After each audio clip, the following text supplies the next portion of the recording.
Hello everyone, good morning. I am Paul Zaki de Espina and today I will gonna show you how the proper shampooing and the hair conditioning. So let's get started. So this is the first step of hair shampooing.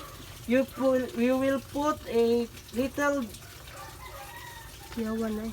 shampoo on the wig.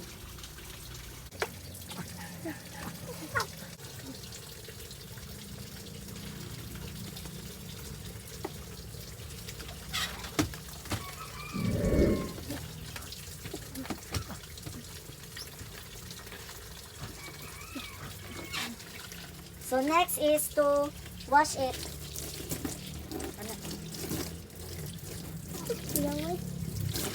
Ay, nabasa akong buhok.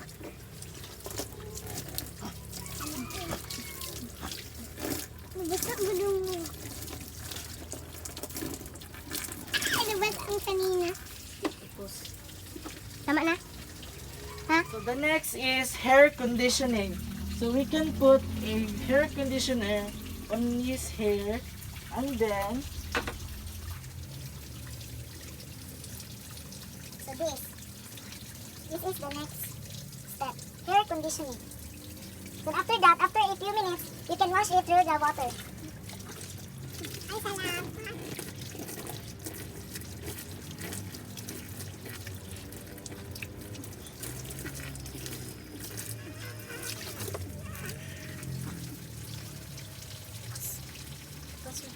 Wash.